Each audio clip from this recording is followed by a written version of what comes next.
کہ بھئی سارے راستے کھول دیا جائیں اور کہیں مل جل کے ہم کوئی ایسا جوائنٹ میکینزم بنائیں تاکہ ہم پورے جموں کشمیر آر اور پار اس کو ڈیولپ کر سکیں، اور اسی طرح سے جو سیکورٹی فورسز وغیرہ ہیں ان کو بیرکس میں واپس جا کے پولیس کو زیادہ ذمہ داری دی جائے.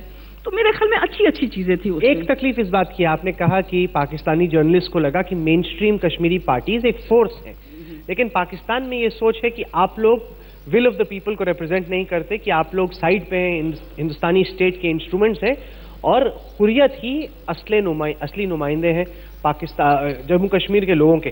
اس وڈمنا سے ہم کس طریقے سے نپٹیں گے؟ نہیں، مجھے نہیں لگتا ہے، وہاں بھی چینج ہوتا رہتا ہے، کیونکہ اس کے بعد ہی جب وہ پرویز مشرف صاحب نے اسٹیٹمنٹ دیا، عمر عبداللہ صاحب کو وہاں انوائٹ کیا گیا، مجھے وہاں انوائٹ کیا گیا، پگ واش کانفرنس میں ہم نے پارٹیسپیٹ کیا اور ایک تبدیلی آئی تھی. پر انفارچونیٹلی بہت بدقسمتی کی بات ہے، جب 2005 میں ٹرانسفر آف پاور ہوا، جو ہمارا پولیٹیکل پروسیس چل رہا تھا، جو کانفیڈنس بلڈنگ میجرز چل رہے تھے، راستے کھولے تھے، وہ وہیں رک گئے.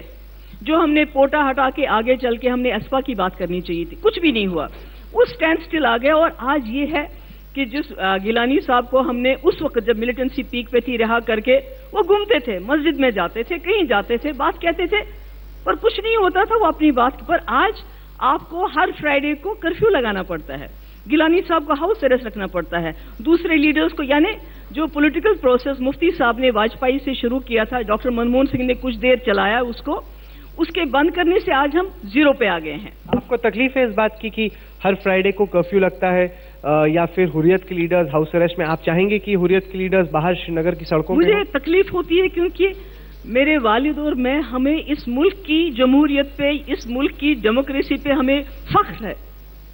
جہاں آپ نے دیکھا پچھلے دنوں میں کوئی ثانیہ ہو گیا، وہاں پر جو گائے اور میٹ کو لے کے کہ بھائی کون سا میٹ کھانا چاہیے، نہیں کھانا، ان کو نہیں پتا، دال کی سبزی 200 کلو ہو گیا تو کیسے کیا کھائیں گے، وہ مسئلہ ہو گیا. تو یہاں کے ہمارے ملک کے جو مسلمان نہیں تھے، جو ہندو تھے، رائٹر تھے، پوئٹس تھے، ہسٹورینز تھے، سائنٹسٹ تھے، انہوں نے پروٹیسٹ میں اپنی ایوارڈز واپس کیے. یہ ایک جمہوریت کی خوبصورتی ہے کہ آپ ایک مطلب کہ آپ کے فنڈامنٹل رائٹس ہے، اپنی بات کہہ سکتے ہیں. مگر جب جموں کشمیر میں جو اس ملک کا ایک انگ ہے، اور 1947 میں وہاں کے لوگوں نے ایک بہت مشکل فیصلہ کیا. آپ اس کو ریئل پروٹیسٹ مانتی ہیں کہ مینوفیکچرڈ پروٹیسٹ، جو تمام لیکھکوں نے، ایکٹرز نے، ڈائریکٹرز نے اپنے ایوارڈ؟ مجھے لگتا ہے کہ کوئی اتنے جو اتنے قابل لوگ ہیں، جن کو اتنے بڑے بڑے ایوارڈ سے نوازا گیا ہو، تو وہ اس کو اس طرح سے مجھے نہیں لگتا، کیونکہ ایک پرسپشن ہو چلا گیا کہ کچھ گڑبڑ ہو رہی ہے، ملک کی جو اصلی جو اس کی طاقت ہے وہ کہیں کمزور پڑ رہی ہے. تو میں سمجھتی ہوں جنرلی، مجھے نہیں معلوم ہے، جنرلی یہ ایک میسج سب کو تھا. اور انفارچونیٹ پارٹ یہ ہے کہ اس سرکار میں جب سے بنی ہے، سب سے بڑا کام جو انہوں نے کیا ہے وہ کرپشن کے خلاف کیا ہے.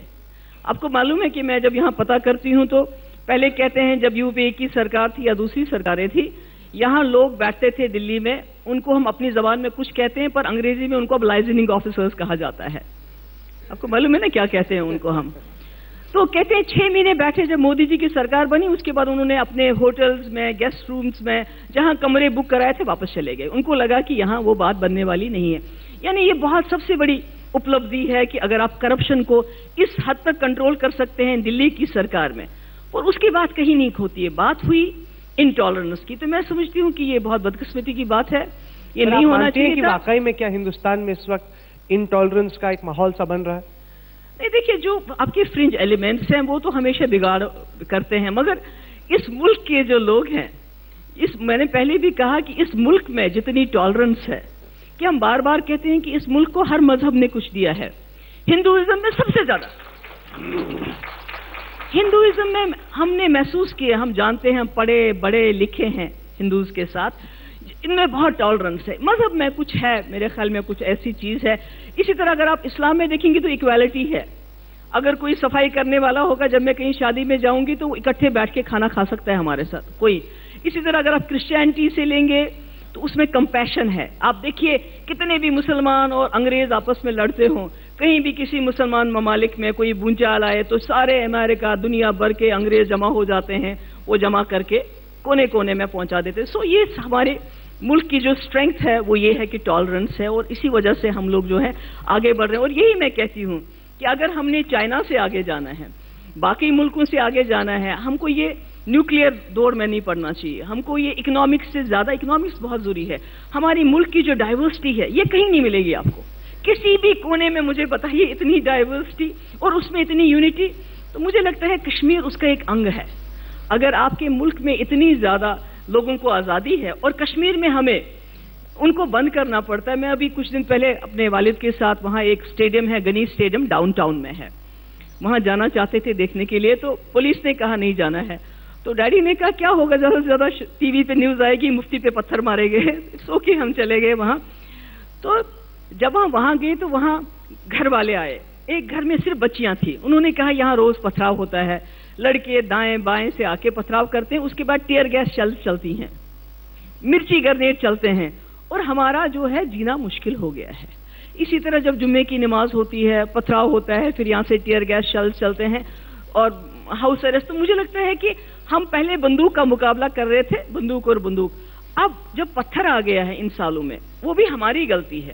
ہم نے ایک پروسیس کو جو شروع کیا تھا، جو ہم کو ایک ونڈو ملی تھی، ایک اپورچونٹی ملی تھی، کہ ہماری جو ناکامی ہے وہ یہ ہے جب ہمیں امن ملتا ہے وی ٹیک اٹ فار گرانٹیڈ. جیسے کانگریس نے 2005 میں جب ٹرانسفر آف پاور ہوا، ان کو لگا مفتی نے سب کچھ ٹھیک کر دیا، اب کچھ ضرورت ہی نہیں ہے کچھ بھی کرنے کی.